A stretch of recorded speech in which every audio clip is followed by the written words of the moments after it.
Since we're on the subject of baseball, I could tell you another baseball story. And this happened when I was in the 4th grade. I remember it distinctly. My mother was a 4th grade teacher. She was also a scientist, but she spent quite a few years teaching school also. And during the time she was a 4th grade teacher at Pinellas Park Elementary School, I was a student there. Oh, you weren't allowed to be in your mother's own class, and so I couldn't be in her class. But I was in Mrs. Ponton's class. I think it was Ponton. Anyway, it came time for recess one day, and we went out to play baseball. We were all excited, as we always were, and we went out to play baseball. And we had a really hot game going with my mom's class. And so our class was there, my mom's class there, and both the teachers were standing around. So my mom was right there, and I was on deck. Now, when you were on deck, you had to be cool, and so you always grabbed 3 bats. I don't know why you didn't get 2, but you always got 3 bats, and you put them over your shoulder, and you started swinging them and going like this, and they had a special spot for you to stand when you were on deck. Now, back then, nobody ever gave a thought about safety equipment. There were no helmets, there were no goggles, there was no nothing. You just went out there and played. And so I had my 3 bats, and I was standing on deck, and Jim Burnham was at the plate batting. Now, Jim Burnham was one of my best friends, and he lived right down the street, and he was kind of a skinny kid. And he was on deck batting, and I wasn't paying much attention. I was just swinging my bats all around and, not paying much attention. And all of a sudden there was a pitch, and Jim Burnham hit a smacko, a really hard line drive just past the shortstop. And then he was so excited, he took that bat and he just threw it like that and took off for first base. Well, that bat did a couple flips like this, and I never even saw it coming.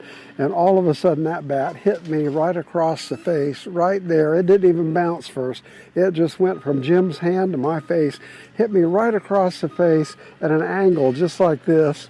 And it caught the top of my eye right here, and it came down on this side of my nose and right across my lip and right on down to my chin and smacked me really good.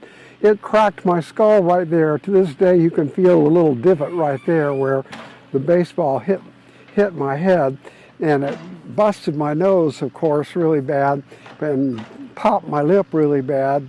So blood started spurting everywhere.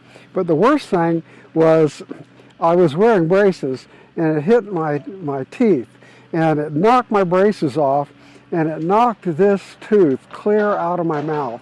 I mean, it was clean out of my mouth. We had to pick it up off the ground. And of course I fell over and I started crying. Ah! Blood started gushing every which way. And my mom comes running up, and she looks down and she sees me and helps me up. And she sees that tooth laying on the ground, and so she picks up the tooth and picks up what's left of my braces. They were in pieces. And we went walking into the clinic. Every school had a clinic. It wasn't very much, but it was just a designated room where there was a sink and you could wash up and get some aspirin and whatever else you need. We went into the clinic, and Mom took that tooth and she cleaned it all up and got all of the dirt out of it, and she stuck it up in my head. And then she got someone to fill in for her for the rest of the day, and she took me home, and I lay on the couch. And the next day we took off to the dentist. Now, we had a special dentist that we went to that was about 50 miles away in another city.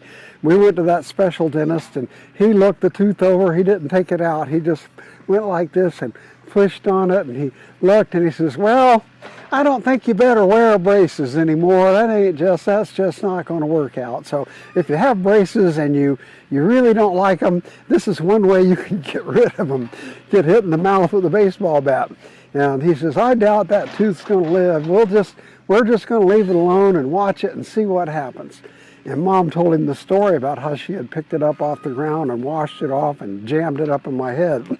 And she had done that pretty quick after the whole incident happened. She jammed that back in my head probably within 15 minutes or less from when it happened. Anyway, amazingly, that tooth lived, and today it's still there, right there in my head. If you look really close, you can see this here tooth, and it's got a chip in it. And whenever I go to the dentist, if it's a new dentist that hasn't seen me before, he always asks me about that tooth, and I get to tell him about baseball and Jim Burnham and getting hit in the mouth. And I tell him that's my miracle tooth, that my mom held it in her hand. She jammed it back up on my head, and it lived. And somehow the nerve endings reconnected, because the tooth is not dead. It's sitting there, and if you do anything to it, you can feel it. It's really a miracle tooth, and that's how I got the chip. And that's one of my baseball stories. I guess it's one of my fondest baseball memories. And it's not a real pleasant one, but it's fun to talk about and fun to tell, and I'll never forget the name Jim Burnham.